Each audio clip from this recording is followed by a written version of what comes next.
Hello friends, मैं आपकी दोस्त सुधा सिंह दिव्यांगम चैनल से आप सबका स्वागत करती हूं और आशा करती हूं आप लोग स्वस्थ होंगे। तो फ्रेंड्स, आज मैं आप लोगों के लिए एक नई स्टोरी लेकर हाजिर हूं, भाभी का हृदय पिघला, जिसके लेखक हैं श्री जयचंद प्रजापति जी, जो प्रयागराज से हैं। और ये स्टोरी बहुत प्यारी स्टोरी है और आशा करती हूँ आप लोगों को बहुत पसंद आएगी। तो मैं स्टोरी शुरू करती हूँ कि गर्मी का मौसम है, तेज़ धूप है, हवाएं भी तेज़ चल रही हैं। लू का महीना था तो एकदम जान जा रही थी। बाहर बहुत ही मुश्किल से लोग निकल रहे थे। अचानक बस रुकी। बस में एक औरत झोला लिए उतरी। साड़ी में बेहद खूबसूरत लग रही थी। सबकी निगाह उस महिला पर गई और कुछ लोग पहचान गए, पर ये तो मोहन की बहन है, काफ़ी खिल गई है शादी के बाद। छोटे बच्चों का एक झुंड बुआ के पास आ गए। बुआ आ गई, बुआ आ गई, चिल्लाते हुए सबने बुआ जी को घेर लिया था। किसी ने बुआ से नमस्ते किया तो किसी ने झोला थाम लिया। कोई झोला चेक कर रहा था कि इस बार बुआ क्या लाई हैं। कोई चिल्लाया कि बुआ जलेबी लेकर आई हैं। मज़ा आ गया। बच्चे उछलने कूदने लगे। बुआ सबसे हंस हंस कर सबके गालों में 2 उंगलियों से हल्की चुटकी काटकर बच्चों की भीड़ देखकर खुश हो गई थी। बुआ ने बच्चों से घर पर चलने को कहा।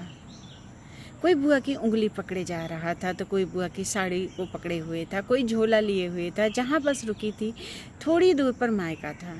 बुआ के आने पर बच्चों में जो उत्साह, हंसी होती है, वैसी खुशी बहुत ही कम मिल पाती है।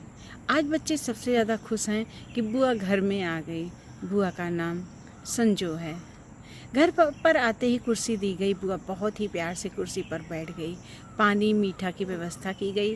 बुआ ने पानी पिया, तब तक चाय भी आ गई, साथ में नमकीन भी आ गई। बुआ सारे बच्चों को नमकीन दी। सब बच्चे नमकीन खाने में मस्त हो गए थे। इसी बीच बुआ की बड़की भाभी आ गई, साड़ी को संभालते हुए। संजू ने बड़की भाभी के पैर छुए और आशीर्वाद लिया। भाभी कैसी हो? संजू ने मुस्कुराते हुए पूछा। ठीक हूँ, आने में दिक्कत तो नहीं हुई? भाभी ने पूछा। संजू भाभी एक दूसरे को देखकर मुस्कुरा रही थी। संजू ने जलेबी की थैली भाभी को पकड़ा दी। भाभी ने सब बच्चों में जलेबियाँ बांट दी। बच्चे जलेबी खाने में मस्त हो गए थे। वैसे संजू बुआ बड़ी पॉपुलर हैं। जब से ससुराल से मायके आती हैं तो हल्ला सा मच जाता है कि संजू बुआ आई हैं। झोले में खूब जलेबी भर भर के लाती हैं। बस से आती हैं, सब बच्चे चिल्लाते कि संजू बुआ आ गई। पूरे मोहल्ले में खुशी का माहौल हो जाता है कि संजू बुआ आ गई। संजू बुआ की लोकप्रियता का कारण उनका हंसमुख स्वभाव था। बड़ी चंचल घुघराले बाल लहराते रहते थे। चमकदार साड़ी में लिपटी रहती हैं। मासूम सा चेहरा है, सादगी लपेटे रहती हैं। ऐसा व्यक्तित्व तो संजू बुआ का ही था। जितने छोटे बच्चे हैं बुआ के ऊपर लोट-पोट हो जाते हैं। उनके गालों को छू लेते हैं, कभी गोद में हो लेते हैं। बुआ कईयों को गोद में लेकर पाल मुनहार करने लगती हैं। चिल्लर जरूर रखती हैं ताकि सबको पैसे मिल जाएं। 1 दर्जन बच्चों की संख्या भी तो थी। बुआ सावन की हरियाली की तरह होती हैं। जब तक घर पर रहती हैं नए नए आइटम खाने को बनता रहता है, नए नए पकवान बनाए जाते हैं। खाने में मज़ा आ जाता है। सब चाहते हैं बुआ यहीं रहे, घर में खुशियाँ बनी रहे और कुछ दिनों तक चलती रहे। बुआ का जब ससुराल जाने का समय होता तो सब लोग 1 हफ्ते और रुकने के लिए निवेदन करते हैं कि बुआ कुछ दिन और रह लीजिए। संभव नहीं होता है रुकना। बुआ को अपने घर की भी जिम्मेदारी और उसको भी देखना ताकना रहता है। बुआ गीत संगीत में भी काफ़ी माहिर हैं, कविता भी लिखती हैं और उनके गाने की गज़ब स्टाइल है। नृत्य की शौकीन है। जब तक रहती हैं गाना बजाना, गीत संगीत होता रहता है। जोक्स कॉमेडी की किंग हैं। अपने आप में वो एक सर्वगुण संपन्न है संजू बुआ। बिना लाग लपेट के ज़िंदगी जीती हैं। ईमानदार सरल स्वभाव की हैं। किसी से झगड़ा कभी नहीं करती। खुले विचारों की महिला हैं और फैशन की दुनिया में सजना संवरना काफ़ी उन्हें अच्छा लगता है। पिज्ज़ा, गोलगप्पा, चाउमीन, देसी विदेशी सभी खाने की चीज़ों का स्वाद वो लेती रहती हैं। ऐसी हैं संजू बुआ। संजू बुआ के माता पिता अब इस दुनिया में नहीं है। संजू बुआ के 2 भाई हैं। दोनों भाई बाहर रहते हैं। दोनों की शादी हो गई है। संजू बुआ सबसे छोटी हैं। संजू बुआ को सब कहते हैं कि दो भाइयों के बीच में बच्चों की संख्या ज़्यादा है। सब बच्चे हिल मिल कर रहते हैं। संजू अपनी बड़की भाभी के घर पर ही रहती हैं। बड़की भाभी मिलनसार हैं। छुटकी भाभी का मिजाज थोड़ा गर्म है। जब भी बुआ आती हैं तो छुटकी भाभी संजू से ठीक से बात भी नहीं करती हैं। खाना दाना तक नहीं पूछती हैं। कादे मुँह से बात नहीं करती हैं। दोनों भाई अलग रहते हैं। जब से माताजी की डेथ हो गई थी, पिताजी का देहांत बहुत पहले हो गया था। भाइयों ने मिलकर संजू की शादी किया था। संजू अच्छा पति पाकर काफ़ी खुश नज़र आती थी। छुटकी भाभी को तो जैसे पता चल गया कि संजू आई है, वो घर में अंदर ही चली गई। जब से संजू के माता का देहांत हुआ है, संजू को छुटकी भाभी संजू से किसी भी प्रकार का लगाव ख़त्म कर दिया है। जबकि संजू बहुत ही सरल स्वभाव की मिलनसार महिला थी। संजू कई बार आई, लेकिन छुटकी भाभी ने कभी बात नहीं की। गुस्से में रहती थी। ईर्ष्या जलन कूट कूट कर भरी हुई थी संजू के प्रति। संजू मिलने जाती तो कटी जली सुना ही देती थी। छुटकी भाभी संजू सुन लेती थी, लेकिन संजू कुछ नहीं बोलती थी। कई बार जलेबी या कुछ भी खाने को लाती, अपनी छुटकी भाभी को ज़रूर देने जाती, लेकिन तिल मिला चाहती थी छुटकी भाभी। संजू कई बार मनाने का प्रयास भी किया था, लेकिन भाभी टस से मस नहीं हुई। दोपहर हो गया था। छुटकी भाभी कमरे से बाहर ही नहीं निकली।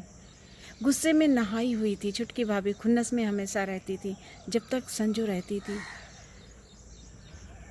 संजू को छुटकी भाभी नहीं दिखी तो सारे बच्चों को लेकर जलेबी सहित वो मिलने पहुंच गई। भाभी भाभी कहाँ हो? संजू ने पहुंचते ही बुलाना शुरू किया। भाभी बेड पर पड़ी रही और मुंह फुलाए रही।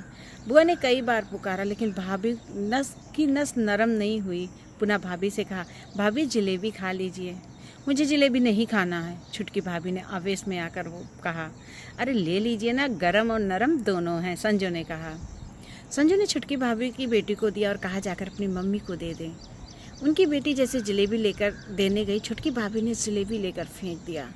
मैंने कहा ना, मैं नहीं खाऊंगी, बेहद गुस्से में छुटकी भाभी ने कहा। माहौल शांत हो गया था। सब बच्चे बुआ का मुंह ताकने लगे थे। बुआ बहुत ही सहज रहीं, आवेश में नहीं आई। भाभी की इस तरह से व्यवहार को देखकर सोचने लगी, आखिर भाभी का व्यवहार मेरे प्रति कब बदलेगा। छुटकी भाभी मिजाजी हैं, अपनी ननद की बात नहीं करना चाहती। पढ़ी लिखी हैं, गोरी हैं, अपनी सुंदरता पर सम्मोहित रहती हैं, लेकिन चिढ़ रहती है कि यहाँ ननद ना आए। एक चीज़ संजू को पता है कि अगर कोई गहना गुड़िया देता है तो बहुत ही खुश हो जाती है। संजू सोचती है कि छुटकी भाभी का इस तरह नाराज रहना उचित नहीं है। घर परिवार में, रिश्तेदारी में किसी प्रकार का मन मुटाव ठीक नहीं है। मुटाव में खिन्नता आती है और मन उदास रहता है। अक्सर भाभी ननद से जमता नहीं। जहाँ भी भाभी ननद होती हैं, 36 का आंकड़ा रहता है। एक दूसरे के प्रति ईर्ष्या जलन रहता है। ननद अक्सर भाभी की निगरानी के लिए रहती हैं। भाभी भी ननद की निगरानी में रहती हैं। भाभी किसे क्या कहा है, कौन सी बात बोली है, सारी बातों को अपनी मेमोरी में लिए रहती हैं। भैया या मम्मी को बताने का काम करती हैं।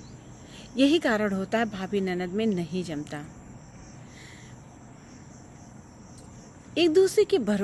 दोनों के एक दूसरे के भरोसे में कमी रहती है। भाभी भी ननद की चुगली करने में पीछे नहीं रहती। संजू चाहती कि एक साड़ी छुटकी भाभी को भिजवा दे, हो सकता है कि वो नरम पड़ जाए। अपने लिए एक महंगी साड़ी खरीदा था। इस साड़ी में से उसे बहुत लगाव था। गुलाबी कलर की वो साड़ी, कई डिज़ाइन भी बनाए गए थे। उस साड़ी को किसी को देना नहीं चाहती थी, लेकिन आज वो साड़ी अपनी छुटकी भाभी की नाराज़गी ख़त्म करने के लिए देना चाहती थी, ताकि उसकी भाभी का व्यवहार उनके प्रति सही हो जाए। संजू ने इस साड़ी को छुटकी भाभी की लड़की को लेकर भेजा। वो खुद नहीं गई। वो अपनी भाभी के मिजाज को परखना चाहती थी कि इस साड़ी को पाने के बाद भी भाभी के मिजाज में कितना परिवर्तन हुआ। छुटकी भाभी की बेटी सान्या साड़ी लेकर जाती और अपनी मम्मी को साड़ी दे देती है और कहती, मम्मी देखो ना, बुआ ने कितनी प्यारी साड़ी लाई है, कितनी अच्छी है, बुआ भी कितनी अच्छी हैं। छुटकी भाभी संजू की दी हुई साड़ी हाथ में लेकर उलटने पलटने लगती हैं। सुंदर साड़ी देखकर भाभी का हृदय में एक सिहरन सी दौड़ गई। कितनी प्यारी साड़ी है।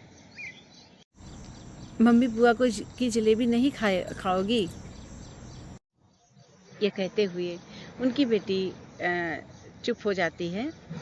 और फ्रेंड्स, मैं फिर आगे कहानी ले आऊँगी क्योंकि ये बहुत बड़ी कहानी है और आशा करती हूँ ये कहानी आपको बहुत पसंद आएगी। और दूसरी बात, रिश्ते ऐसे ही होते हैं शायद, लड़ाई झगड़ा और मनमुटाव आपस में। तो आगे आप देखिएगा क्या उसकी छुटकी भाभी का दिल पिघलता है। और मैं आगे आप लोगों को ये चीज़ें सुनाऊंगी। और अगर ये कहानी पसंद आती है तो please like comment and share कीजिएगा और इस कहानी को ढेर सारा प्यार दीजिएगा। तो फ्रेंड्स, अक्सर ये होता है रिश्तों में कि हम एक दूसरे को नहीं समझते हैं, हम एक दूसरे के लिए हमारे अंदर इतनी नफ़रत भरी होती है। हम कभी कभी चाहे ननद हो या भाभी हो, मैं दोनों से ये कहना चाहती हूँ, आप दोनों में तालमेल अगर बैठाना चाहते तो सबसे पहला काम आप चुगली करना बंद कर दीजिए, एक दूसरे के अंदर कमियां देखना बंद कर दीजिए। अगर आप चाहते हैं कि आपकी ननद भाभी का रिश्ता अच्छा रहे तो सबसे पहला काम कि आप अपनी भाभी के अंदर और आप अपनी ननद के अंदर कमियां देखना बंद कर दीजिए, क्योंकि जो ये कमियां होती ना हर इंसान में होती हैं। अगर आप उस कमी को देखकर उसको आप बढ़ा चढ़ा कर इधर उधर बोलोगे तो फिर मनमुटाव होना संभव है और एक दूसरे से नफरत होना भी संभव है। और अगर वही चीज़ अगर आप कमी देखते हो या आपकी ननद या आपकी भाभी आपको समझाती हैं कि ये चीज़ गलत है, आप उस चीज़ को समझते हो, तो वहाँ पर आप अपने रिश्ते को ज़रूर बचा लोगे। मतलब आप लोगों में मनमुटाव नहीं होगा। तो ये सारी चीज़ें होती हैं रिश्तों में। तो अगर आपको ये कहानी पसंद आती तो please like comment and share कीजिएगा। और हाँ, अब की बार 23 को एक हमारे दिव्यांगम पर एक कवि सम्मेलन होने जा रहा है, जहाँ पर आप लोग सादर आमंत्रित हैं।